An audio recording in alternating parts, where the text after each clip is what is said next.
Racing to the Kentucky Derby 2020, and this time we're in the Kentucky Derby Future Wager Pool number 1, video number 2. It's part 2 of a 2-part series. If you want to see the first part of the video where we went through the first 11 horses in the Kentucky Derby Future Wager, you can watch that video. Just click on the note above for that video. Meanwhile, we'll start with horse number 12, Honor AP.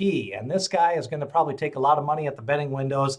One of the most dominating maiden wins of the fall season at Santa Anita at the Great Race Place. He dominated. He went to the front end. He was 3-5 that day, and Mike Smith never moved a muscle as he just drew off from his inferior competition. That was after a flashy second place finish in his debut when he lost to Ginobili in a fast rated race in August.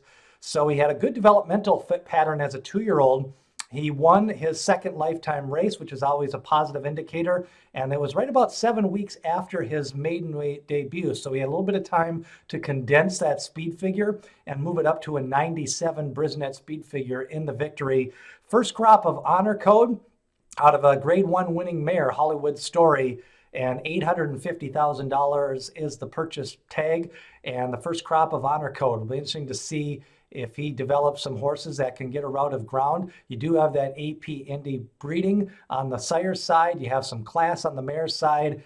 And John Sheriffs, he has won a Kentucky Derby before with Giacomo, who was also ridden by Mike Smith that day. So Honor AP definitely going to take some money at the windows. He's 20-1 in the morning line. Flashy maiden win. And he is trading for the Los Ale Futurity.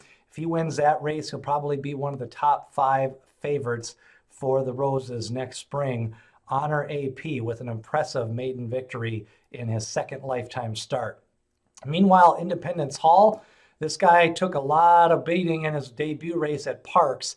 That was on the undercard of the Pennsylvania Derby, and he won by 4 coming from off the pace. He was part of an entry that day. They went off at 7-5. Drew away, was impressive in the victory, 91 Brisnet speed figure, then came back with a 101 Brisnet speed figure in the Nashua. He pressed the pace, won by 12. That was a dominating win. Make no mistake about it. The most impressive day winner of the year for a 2-year-old as of the recording date of this video, November 26th. Independence Hall, going to be one of the top 3 favorites probably in the wagering here. And he's done nothing wrong. He was sold to Twin Creeks Partners and Eclipse Thoroughbreds after that maiden win. So probably scoped out well. First crop of Constitution, who's a son of Tappet. And he's got some D. Wayne Lucas influence here. That was a horse, Cape Town, who is the broodmare sire, was trained by Wayne Lucas. He was a win early type. And so kind of a mixture of speed, class in this pedigree, first crop of Constitution, fast maiden win. I have a feeling they're going to go the 2-prep route. We'll see if he runs in the Jerome or if they wait for the Gotham route or if they try to go down to Florida. I have a feeling they're going to maybe stay in New York. He's ran at Aqueduct. They've ran at Parks. And I think, he's probably going to try to go 2 preps and then go to the Derby. He's already got the speed. I guess it's really just the plan and what they want to do. Go there with 2 preps or 3 preps. He's already got a 1-turn mile under his belt, and he does got a 7-furlong race. If they do go to the Withers, that's a tough distance to come back in off the layoff. You could also maybe even see the Gotham if they just want to train up to that and then go Gotham Wood. So lots of options here for Independence Hall. Definitely the most impressive winner of the 2-year-old season so far, and will be interesting to see when he comes back. He did have a workout on November 22nd off that big win in the Nashua, and lots of options for Independence Hall. Maxfield, he was pointing to the Breeders' Cup Juvenile after an impressive Breeders' Cup prep win in the Breeders' Futurity at Keeneland. Another one, he came off the pace in his Churchill Downs win, and then won in his second race at Keeneland. Going to take a lot of money. He did have a bone chip removed, so 60 days away from the races. That's going to put it tight on the tight frame, which means he'll get back to working out late in January, which means you're probably looking at 2 preps for Maxfield as he looks towards the 3-year-old season.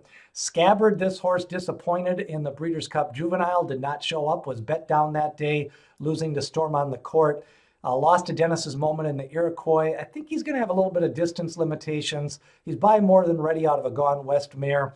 That tends to win early. And Scabbard, I think he's one that's probably going to win early on the trail if he does in this 3-year-old year. Not convinced he can get 10 furlongs. South Bend has opened up with 3 straight wins. A couple of them a neck and a nose. Will be interesting to see if he can continue to develop. His Brisnet speed figures are a 94 in his 3rd lifetime race. So with that 3rd race, he has less progression probably as a 3-year-old, but he does seem to have a nose for the finish line, and he is 3 for 3. Stormford Court took advantage of all the no-shows on Breeders' Cup Juvenile Day, did run a 102 Brisnet speed figure. Picked up a win in his debut at Old Del Mar. And then, again, got that win. Ran 3rd to 8 rings in the American Pharoah Stakes.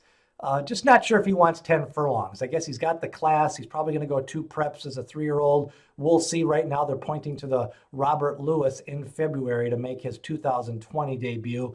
Structor is a horse trained by Chad Brown. He's got 3 lifetime turf races, all wins. And at some point, he'll probably go to the dirt.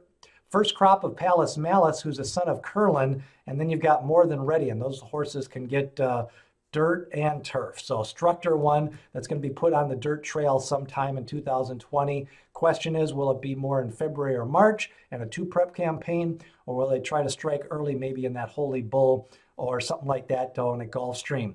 1,000 Words, impressive winner of his debut race, still working out. I have a feeling we'll see him in the La Salle Futurity.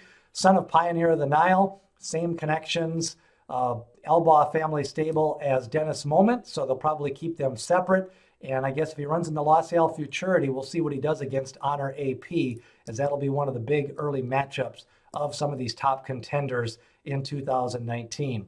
3 Technique, a big wins in his last 2 races, won by 5 in his maiden win, and then came back at the Big A Aqueduct and won by 4. Kind of overmatched his crew that day. He was 15 cents on the dollar, and the son of Mr. Speaker drew off to that victory. And again, another one that may stay in New York over the winter season.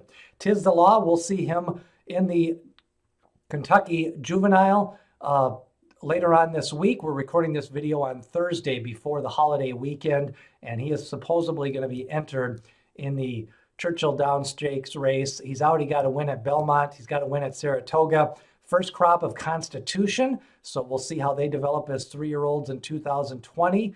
But impressive in both his wins. He did take advantage of a speed duel in the Champagne, but he was bet down a little bit in his debut and drew off to victory. Noticeable Brisnet speed figure of 97 in his debut back in August, which is well above average for that time of the year. And then the Champagne, he came back with a little bit slower speed figures. So his 3rd lifetime race going to be at Churchill Downs. And then we'll see where he starts to point for that 2020 campaign. Wrecking Crew is going to round out the individual entrants.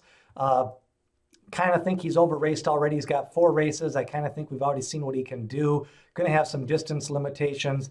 He's from Sky Kingdom on the sire side, and then a speedier pedigree, yes, it's true, on the mare side. So I think we've probably seen the best of Wrecking Crew. He'll pick up some money and run in some of these prep races, but I don't think he's going to peak the first Saturday in May.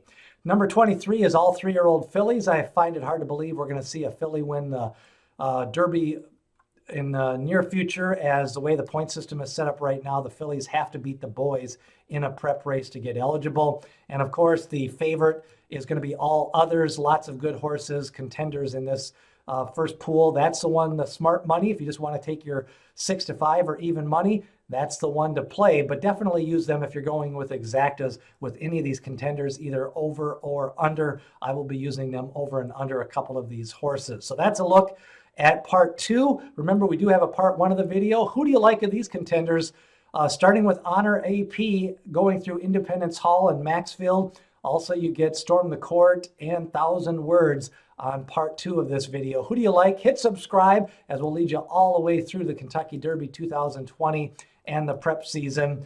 And remember, part 1 of this video can be found also by clicking on the link above. That's a look at Kentucky Derby Future Wager Pool 1, Part 2. Of course, the Derby run the first Saturday in May at Churchill Downs.